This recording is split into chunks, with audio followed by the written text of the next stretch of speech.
Selamat pagi, kelas 11 MIPA. Di pertemuan kali ini kita akan memulai dengan mereview materi yang sudah Anda terima di kelas 10 pada pokok bahasan dinamika gerak lurus, khususnya tentang hukum Newton tentang gerak. Nah, sebelum saya melanjutkan materi kita tentang dinamika rotasi, saya perlu mengingatkan Anda tentang macam-macam gaya dan bagaimana cara menggambar diagram gayanya. Supaya tidak ada gaya yang terlewatkan, maka pastikan Anda mengurutkan gaya apa saja yang mungkin dimiliki oleh benda tersebut. Kita mulai dari gaya yang pertama. Apabila di dalam soal diketahui sebuah balok bermasa sekian kilogram, nah begitu ada kata massa, maka benda itu pasti punya gaya berat.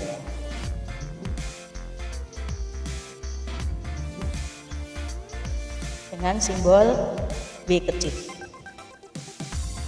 Gaya berat dirumuskan sebagai M kali G, di mana M adalah massa dengan satuan kilogram dan G adalah percepatan gravitasi bumi.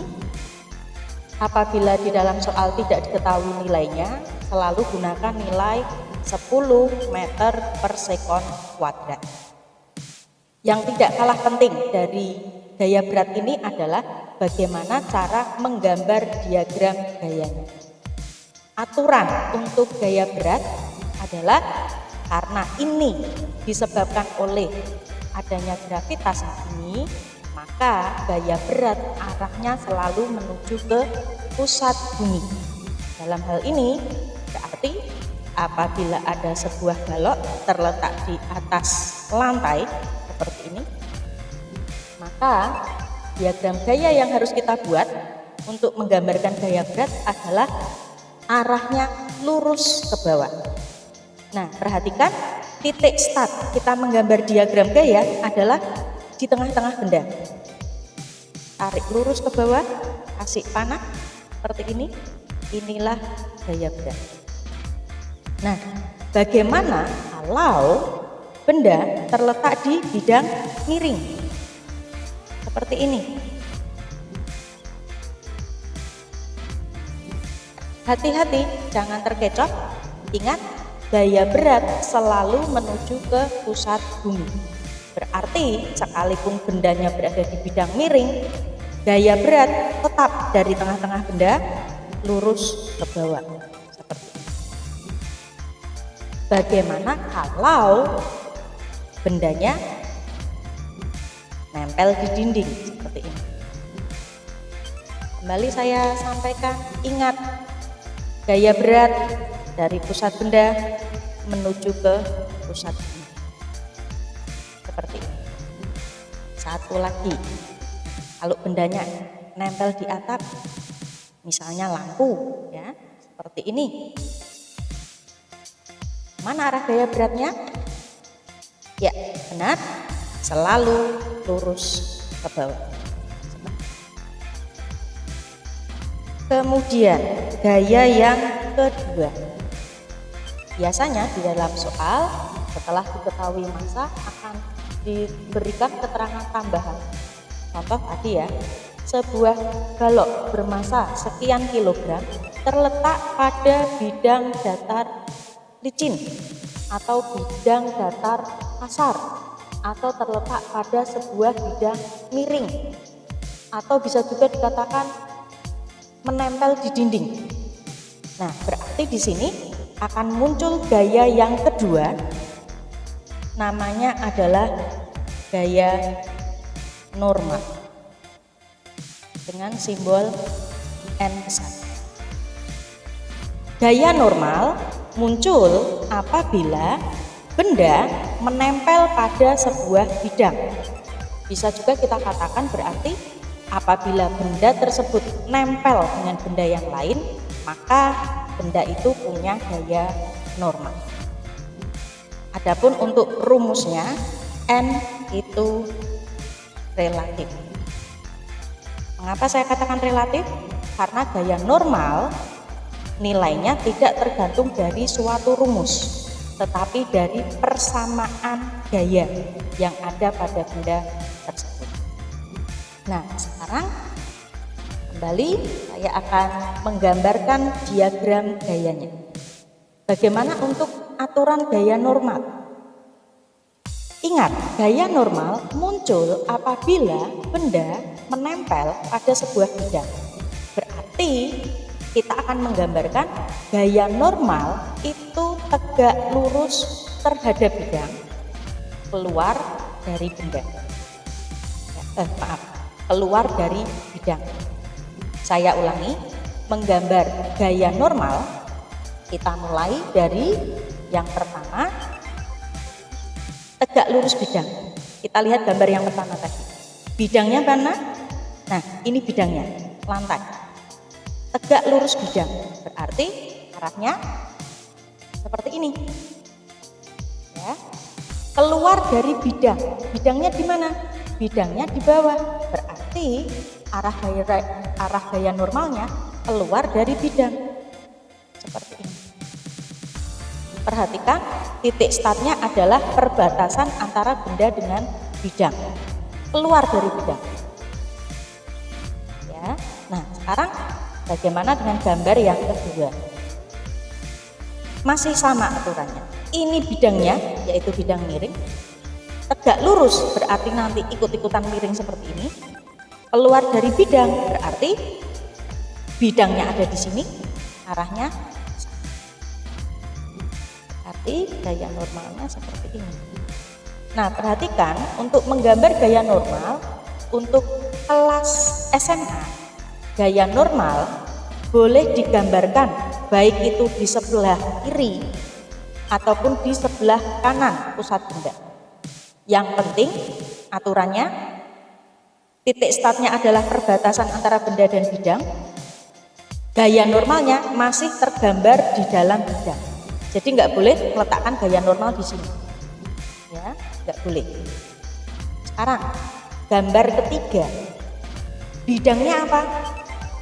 Ya, bidangnya adalah dinding. Berarti gaya normalnya tegak lurus bidang. Mendatar seperti ini. Keluar dari bidang, berarti bidangnya di sebelah sini, gaya normalnya ke kanan. Inilah gaya normal. Gambar yang keempat, benda nempel di atap, berarti bidangnya adalah atap, tegak lurus bidang, berarti nanti kita buat vertikal seperti ini, keluar dari bidang.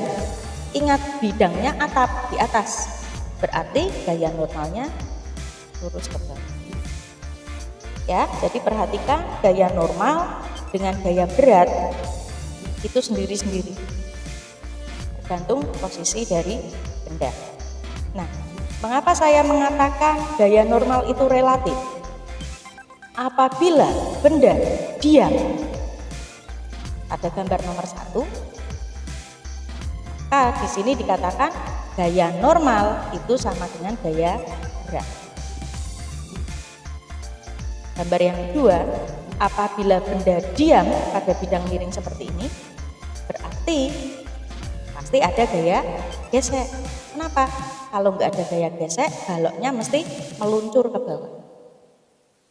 Maka di sini kita harus uraikan gayanya supaya kita menemukan resultan gaya yang berlawanan terhadap N itu berapa. Itulah rumus gaya normal. Begitu pula dengan gambar yang ketiga. Gaya normalnya berapa? Tidak bisa kita buat sama dengan W karena arahnya berbeda, saling tergantung. Sehingga kembali saya katakan rumus gaya normal itu bersifat relatif. Nah, setelah kita mengurutkan ya, jadi setelah kita memastikan gaya beratnya sudah digambar, gaya normalnya sudah, cek soal. Apabila di dalam soal dikatakan permukaan kasar atau ada nilai koefisien gesek, maka muncul gaya yang ketiga, yaitu gaya gesek dengan simbol F kecil. Tentunya Anda masih ingat materi kelas 10, gaya gesek, ada gaya gesek statis dan ada gaya gesek kinetis. Saya tidak akan mengulanginya di sini ya. Dengan rumus F adalah mu kali. Nah, perhatikan, karena gaya normal itu bersifat relatif, sehingga ketika gaya gesek akan kita hitung F sama dengan mu kali N, maka sesungguhnya ini juga bersifat relatif, tergantung dari diagram gaya yang kita peroleh. Nah, sekarang untuk aturan menggambar gaya gesek. Gaya gesek itu muncul karena benda nempel dengan benda lain, bergesekan. Berarti gaya geseknya ini pasti terletak antara benda dan bidang. Gaya gesek bersifat menghambat gerakan benda.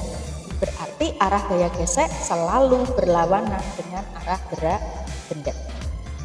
Apabila gambar yang pertama ditarik dengan gaya sebesar F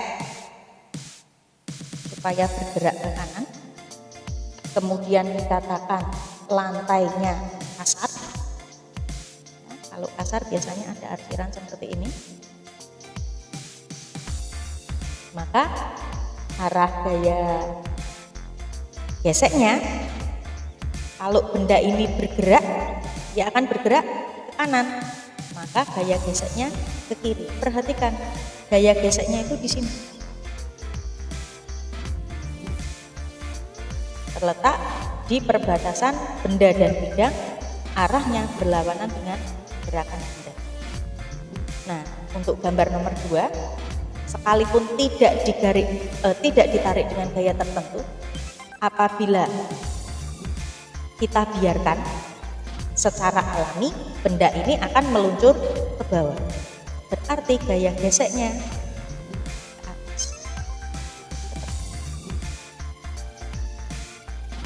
Begitu pula dengan benda yang nempel di dinding. Kalau tidak diapa-apakan, benda akan meluncur ke bawah. Berarti gaya geseknya ke atas, seperti ini. Nah, kalau yang ini, secara alami benda akan bergerak kemana? Kalau tidak diapa-apakan, tidak ditahan, pasti baloknya akan jatuh, tidak sempat bergesek. Ya. Nah, kita lanjutkan dengan gaya yang keempat. Perhatikan soal. Apabila soal melibatkan tali, ya, jadi benda diikat dengan seutas tali atau benda dihubungkan dengan tali, maka akan muncul gaya yang keempat, yaitu gaya tegangan tali dengan simbol T. Sama halnya seperti gaya normal, T ini bersifat relatif, nggak ada rumus patennya. Akan kita peroleh berdasarkan persamaan yang dibuat dari diagram gaya. Aturan mainnya bagaimana untuk tegangan tali? Namanya saja tegangan tali, berarti gayanya pasti bekerja pada tali. Ya, jadi nanti menggambar gaya tegangan tali itu pas di talinya. Kemudian arahnya kemana? Keluar dari benda. Contoh seperti ini. Ada 2 balok dihubungkan dengan seutas tali, lalu ditarik dengan gaya sebesar F. Ini balok A, ini balok B. Nah, kalau kita gambar diagram gaya secara lengkap, coba bagaimana? Supaya bisa keluar gayanya semua, 4 gaya itu ya. Di sini saya beri tanda bahwa lantainya kasar. Ingat, yang pertama, gaya berat. Kalau benda punya massa, pasti dia punya gaya berat. WA dan WB. Nempel di lantai, berarti punya gaya normal. Na dan NP. Lantainya kasar, berarti ada gaya gesek. Kalau ditarik dengan gaya ke kanan, maka benda akan bergerak ke kanan, berarti gaya geseknya ke kiri. Ada gaya gesek punya A dan ada gaya gesek punya B. Nah, sekarang gaya yang keempat, gaya tegangan tali, berarti bekerja tepat pada tali. Mana talinya? Ini dan ini. Maka akan ada T punyanya A dan ada T punyanya B. Nah, untuk nama yang lengkap seperti ini ya. TA, TB. Perhatikan, ini adalah pasangan aksi reaksi, sehingga TA akan sama dengan TB, hanya arahnya saja yang berlawan. Kalau yang kita amati adalah benda A, maka yang dipakai adalah 4 gaya ini, Na, Ta, Wa, dan Fa. Kalau yang kita amati adalah benda B, maka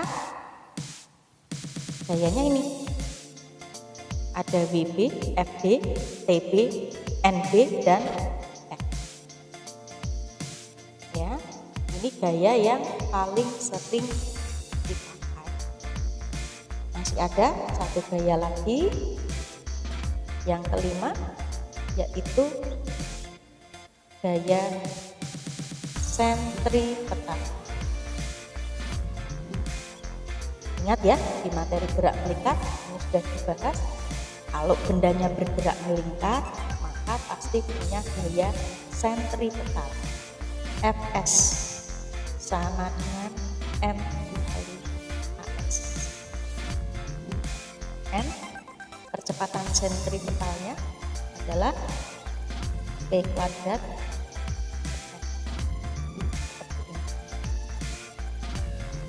Oke, ini mengingat materi di kelas